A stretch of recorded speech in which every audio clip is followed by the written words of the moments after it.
Welcome back to TomPadulaTV and to Program 3 of Series 2 of Italian Communities and Clubs. Enjoy this particular segment. Well, the story of the club is actually very interesting because it brings in a lot of personalities. I'm glad I wasn't around, and I'm just coming back at the end to tell this story, which is a beautiful story, and it suits me fine. And thank you very much, Leonardo. I really appreciate what you're doing. You're welcome. And tell me some more about the early days of once the Federazione was formed. Like we said, we gave ourselves 2 years to see if actually the association would work. And then Michele Molinaro was there as well, wasn't he? Yeah, he was vice president. Okay, so the three of you, Nino, Galgano. No, three. There was 15 in the committee. Yeah, but the three main ones, the ones. The first 2 years, there were supposed to be 2 representatives from each association. Okay. So, but initially there were only three people that joined. No. Oh, and you still kept the other ones. No.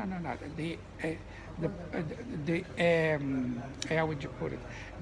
The original committee, working party. There was the committee that was formed by individuals, representatives of the 5 clubs. Yes. Then once the committee was elected in September, we said that one of the clauses that was supposed to be done was that for 2 years there would be 2 representatives that would represent the participating clubs. That means the 3 clubs that are accepted. Yes. And all the rest were elected by the General Assembly. Okay. And we made 15 altogether. And this went for 2 years. In those 2 years, we came to know about this place where Federazione Lucana sits now. Actually, Joe Caputo, in the last interview that the first one that I did here last month, he talked about that. Yeah. So we came to know, before Joe Caputo, we came to know that there was this youth club that was managed by a committee, but was run down because they had their problems. Before was a very efficient, successful club here. A youth club. But then because they had the fire in the 50s or so, late 50s, and then they had problem with the insurance and whatever, so they couldn't construct. So then they construct. By the time it was reconstructed, Don Bosco came to be. So all the youth that they were using this, they went to Don Bosco's youth. So this club was still available, but for the little groups. And we asked if we could use it ourselves, and so we were successful. They said, yeah, but it's available, and we were using 2 days a week. We were using on a Tuesday night and on Sunday. On a Sunday. On Sunday. And that went on for 2 years. And that went on for a few years. But you bought it in 1984. You bought the building. In 1985 finished. By the time we were doing here, we were growing, and we see we had quite a few things. Then we'll talk about it. But we're talking about the existing. So we were using this club 2 nights. Sunday for the family, and Tuesday for the youth, because it was a youth. It was a youth club. Yeah, it was a youth club. And then we asked if we could use it on a Friday. And we used on the Friday as well. So when did the proposition to buy the club? That's another story. Oh, that's another story. Okay, we'll leave it at that for the moment. Questa poesia si chiama Ritorno nel tuo grembo. Continua la storia delle poesie del 95. Poi ne ho scritte alcune mentre sono stato qua, ve le leggerò dopo. Perché questa attività va esattamente per un'ora, così potete andare alla messa della Madonna di Servignano. Quindi io ho cominciato all'australiana alle 9 precise e finirò alle 10 precise, anche alle 10 meno 5, perché gli diamo il tempo a Sergio di andare a casa. Va bene, allora, ritorno nel tuo grembo, nella campagna di Montemuro. Trovi il volto agricolo del paese, vedi tutto intorno questo magico paesaggio di montagna. C'è la Val d'Agri sottostante ed il lago del Pertusillo. Si vedono Viggiano, Moliterno, Spinoso, Grumento Nuovo, non l'ho messo. e guardando da Migliarino Montemurro su quel diruppo. Che paesaggio incantevole, da sogni, cambiante con le ore dei miei giorni che passano. Tutto mi ristora, il benvenuto, i fichi, le more sulle siepi, non più polverose, e poi l'ulivo, il gran turco, le castagne, le pecore, le capre, le antre, un insieme di vita paesana, mi fanno sentire a casa mia con quel vocio di Tommasino, come se fossi ritornato dal nulla e seguito il cammino d'una volta. Son fortunato che entro mio figlio, è con me che mi fa compagnia, mi collega con la mia nuova vita, perché questo incanto forse mi potrebbe attrarre, mi potrebbe abbracciare, mi accoglierebbe di nuovo nel suo grembo.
The overseas footage was quite interesting. Stay tuned.